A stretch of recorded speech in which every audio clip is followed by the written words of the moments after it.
निकाल लो, आप निकाल लो मेरा खून, लेकिन इस तरीके से ना तो मेरे समाज का ना मेरा सर इस तरीके से ना झुकाओ सारी दुनिया के सामने। मेरी आप सबसे अपील है हाथ जोड़ के, और हमें मेरी आपसे विनती है, मेरी गलती जहां हो, मैं आपके बीच में आई हूं पूछने के लिए। आप मुझे बताओ मेरी क्या गलती है, मेरा क्या रोल था मंदिर के काम में?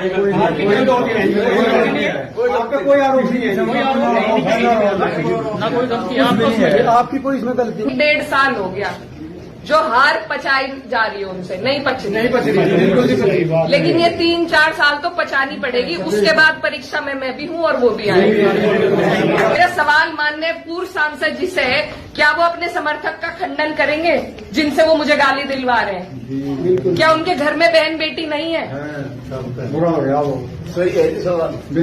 मेरा सवाल सीधा सिर्फ उनसे है कि उनका अत्यंत नजदीकी समर्थक, पहले मुझे मुल्ली कहा गया, मुझे आतंकवादी कहा गया, मेरे बाप तक को गाली दी गई, मेरे भाई को कहा गया।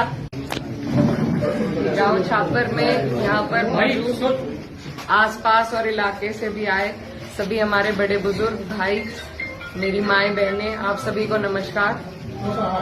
आज बहुत ही भारी मन के साथ मैं आपके बीच में आई और एक घटना ऐसी घटी गांव में, सब बहुत दुखी हैं, सब बहुत परेशान हैं। मंदिर का इस तरीके से मंदिर को खंडित करना, किसी भी आस्था की जगह को खंडित करना, ये कहीं भी बर्दाश्त के काबिल नहीं है और इसकी जितने कड़े शब्दों में हो हम निंदा करते हैं। और जो भी कोई इसका मुजरिम है, जो चले गए, ना उनका कोई हिमायती है, ना कभी किसी ने उनकी हिमायत में फोन किया। और भी कोई अगर आपको इसमें लगते हैं तो उनको भी कड़ी से कड़ी सजा मिलनी चाहिए। मेरी ये आप लोगों से बस इतनी विनती है कि यहाँ पर पूरा गांव है हमारा, हमारे पक्ष के लोग भी हैं, विपक्ष के लोग भी हैं। एक तरीका होता है आलोचना करने का, एक तरीका होता है विरोध करने का, और विरोध से किसी को आपत्ति नहीं है, लेकिन जिस तरीके की भाषा का उपयोग किया गया, जो चीजें कही गई धर्म के ऊपर, बिरादरी के ऊपर, महिलाओं के चरित्र के ऊपर, क्या हम पूरे देश में ये संदेश देंगे कि ऐसा हमारा समाज है, ऐसा हमारा इलाका है? ये मेरा आप लोगों से सवाल है।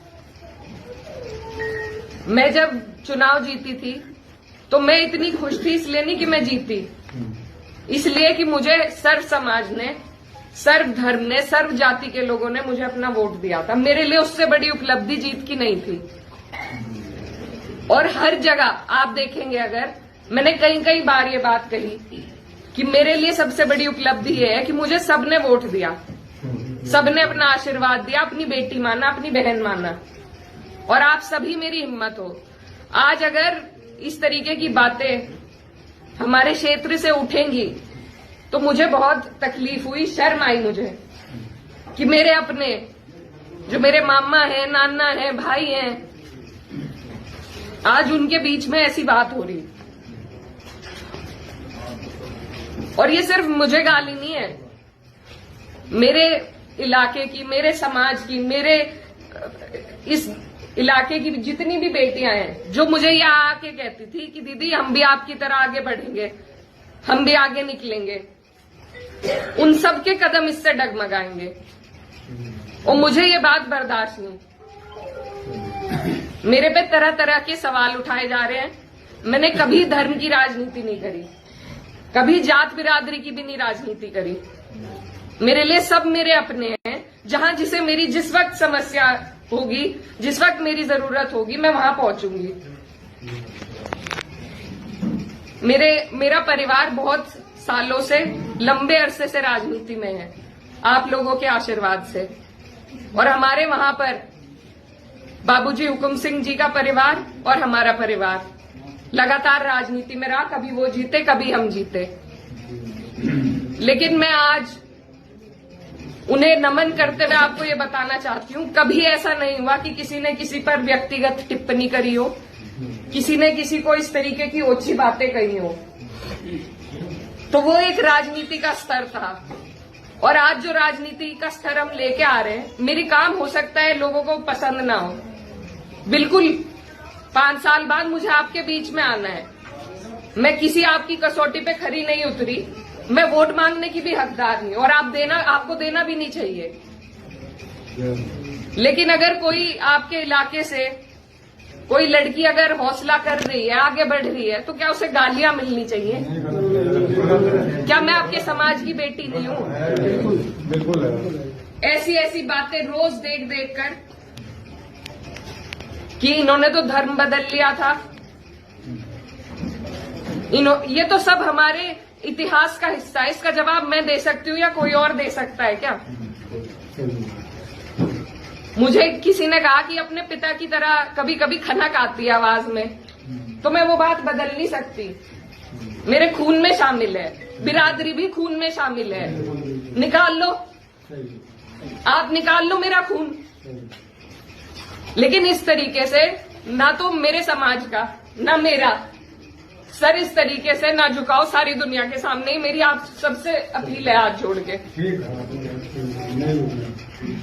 मैंने कभी नहीं कहा, कभी नहीं करी मैंने धर्म की राजनीति, ना मैं करूंगी। बहुत आसान है अगर मैं सिर्फ मुसलमानों की बात करूं, बहुत आसान है, मुझे कहीं भी नहीं जाना। हिंदू मुस्लिम सब कर रहे हैं, बहुत आसान है, लेकिन मैं करना नहीं चाहती। आप सब मेरे अपने हो और मैं करूंगी भी नहीं। कोई कितना ही धकियाए, ये मेरी कसौटी है, और पूरे 4-5 साल जो भी मेरा टाइम बचा है उस पर मैं खरी उतरूंगी। मैं कभी भी इन लोगों से दब के उस रास्ते पे नहीं चलूंगी जहां ये मुझे चलाना चाह रहे हैं। मेरे इलाके ने जो हम सबका सर ऊंचा करा, दिल्ली की मीडिया तक ने इस पे रिपोर्ट बनाई कि वहां से ऐसा उदाहरण पेश हुआ है कैराना से। ये उस उदाहरण को तोड़ने की और सिर्फ अपने लालच की राजनीति में जो लोग इस तरीके से समाज को तोड़ रहे हैं, तो वो पहले मेरे पत्थर मारे, मुझे गाली दे, मैं सबसे आगे रहूंगी, लेकिन मैं इस काम से हटूंगी नहीं। आप सब मेरे अपने हो, मैं किसी को नहीं छोड़ूंगी। और ये जो लोग हैं, जो बात अभी मामा जी ने कही कि ये जो लोग हैं जिनको आजकल महापुरुष की उपाधि दी जा रही है, महापुरुष अगर कोई है तो बाबू हुकुम सिंह जैसे लोग हैं। ये नहीं है जो समाज को तोड़ रहे हैं, जो हिंदू मुस्लिम का विवाद पैदा कर रहे हैं। हमारा ये गांव, आसपास का जो इलाका है, सबसे पहले अपना पड़ोस होता है, बाकी चीजें बाद में होती हैं। और जब पड़ोस में इस तरह की नफरत भर दी जाएगी, बो दी जाएगी, तो बताइए हम कहाँ जाएंगे? आज मैं इस गांव में आई, मेरे पे ये भी इल्जाम लगाए गए कि 10 दिन से आई नहीं। पुलिस का हाल देखो यहाँ पर, रात से प्रशासन का मेरे पे फोन है, आप क्यों जा रही हो वहाँ? क्यों ना जाऊं मैं? मेरा इलाका नहीं है ये, कौन रोक देगा मुझे? लेकिन हम इसलिए नहीं आए क्योंकि खोसपुरा में 13वीं थी, उस वजह से उस सम्मान में हम राजनीति की बात करने आपके बीच में नहीं आए। लेकिन हर बात के विवाद बढ़ाना, इल्जाम लगाना, आज आपके बीच में आके धरातल के जो हालात हैं वो भी सामने आए। आप लोगों ने कई बातें बताई, कमेटी को लेकर बात बताई, वो सब भी जांच का विषय है। लेकिन फिलहाल जिस पे उंगली उठाई कि इस बच्चे ने ये करा, क्या वो बच्चा जेल नहीं गया? उसके गार्जियन भी गए। अगर मैंने हिमायत करी, आप मेरे 10 जूते उठा के मारो। नहीं करी। उसी दिन वो लोग जेल गए, उनके गार्जियन जेल गए। और अगर और भी कोई होता, कोई भी हो, मुस्लिम हो, मेरे परिवार का हो, मेरा सगा हो, कोई ऐसी हरकत करेगा तो उसे सजा मिलनी चाहिए, और कड़ी से कड़ी सजा मिलनी चाहिए। ये प्रशासन आपके बीच में है, आप इनसे पूछ सकते हो। अगर मैंने हिमायत में किसी से भी फोन करा हो कि नहीं उन्हें छोड़ दो, वो मुसलमान है, लेकिन मुझे इतना अफसोस हुआ कि इस तरीके से यहाँ पर एक विवाद फैलाया गया और उन लोगों को बढ़ोतरी हमारे ही लोग दे रहे हैं। ये राजनीति का तरीका नहीं है। आप आलोचना करो, आप मेरे काम की निंदा करो, लेकिन एक तरीका है, हमें राजनीति का स्तर घटाना नहीं है, बढ़ाना है। मैं जहां जाती हूं मुझे बहुत फक्र होता है, लेकिन 10 दिन से मेरा मनोबल इतना कम हुआ कि मेरे ही इलाके के लोग इस तरीके से गाली गलौज करके अगर उदाहरण पेश करेंगे तो कहीं ना कहीं जवाब दे तो मैं भी हूं उसकी, आप भी हैं, मैं भी हूं। ये समाज को तोड़ रहे हैं आपको और हमें। इन्हें मेरी आपसे विनती है, मेरी गलती जहां हो, मैं आपके बीच में आई हूं पूछने के लिए। आप मुझे बताओ मेरी क्या गलती है, मेरा क्या रोल था मंदिर के काम में? आपका कोई आरोप नहीं है, ना कोई गलती है आपकी कोई इसमें गलती कुछ भी नहीं है। नहीं, आपका कोई आरोप है। कोई आदमी बेवकूफ खड़ा है, कुछ ये भंकर अरे एक मिनट जी, मैं एक बात और साफ कर दूं एमडी साहिबा, वे जो लोग गाली देने वाले हैं, वो वीडियो कटिंग है, वो मेरे गांव का वीडियो नहीं है, वो लोग मेरे गांव के बिल्कुल नहीं है। विरोध राजनीतिक रूप से आपको कोई भी विरोध करेगा हम करेंगे, पर मेरे गांव के वो लड़के थे, बीरा खेती के लड़के हैं, 16-17 लड़के हैं, रोहित और इस समाज की तो ये परंपरा है, इस समाज की तो ऐतिहासिक ये परंपरा रही कि पंचायतों में बैठ के हम सारे फैसले कर लेते हैं। बिल्कुल जी। तो अगर मेरी कहीं गलती है, मेरे काम में कोई कमी है, आप मेरे बड़े हो, आप मुझे बता सकते हो, मैं सुनूंगी, अपना सुधार भी करूंगी। आप मेरे से लड़ भी सकते हो, बिल्कुल जी।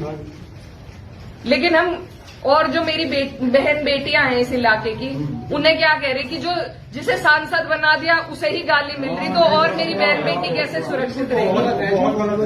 बहुत गलत। और अभी मामा जी ने एक और बात बताई कि किसी ने कोई टिप्पणी करी किसी और महिला पर, उनकी विचारधारा अलग हो सकती है, वो बीजेपी से हो सकते हैं, लेकिन उन्हें जो भी बातें वो कह रहे हैं, सबको सब कहने का अधिकार है।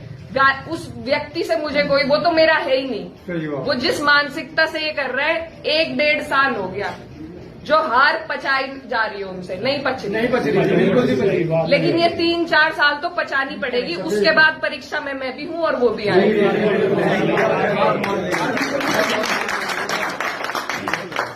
जब मेरी माताजी 2019 में चुनाव हारी थी, तो यहाँ से जो पूर्व सांसद जी थे वो चुनाव जीते। आप हमें एक विवाद ऐसा बता दो जो हमने उनके लिए खड़ा करा हो। हम अपने घर आराम से थे, जनता ने उन्हें मौका दिया, वो जनता का काम करे और जनता फिर खुद फैसला लेगी अगली बार, जो आप लोगों ने लिया। क्या वो अधिकार मुझे नहीं है कि मैं अपना काम करके दिखाऊं?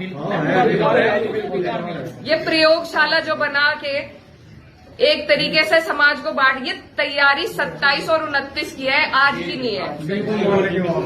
पहले भी ऐसे कई बार करते आ रहे हैं, लेकिन किसी को अगर पछाड़ना है तो धरातल पर रह के पछाड़ा जाएगा। ऊपर से मैन्युफैक्चर हुए हुए ये जो प्रोपेगेंडे है, उनसे कोई नहीं हारेगा। मैं नहीं हारूंगी क्योंकि मैं अपने लोगों के बीच में रहूंगी। तो आप लोगों को मैं बस यही बताने आई कि ये बहुत लंबी सोच से आपको और हमें चलना है।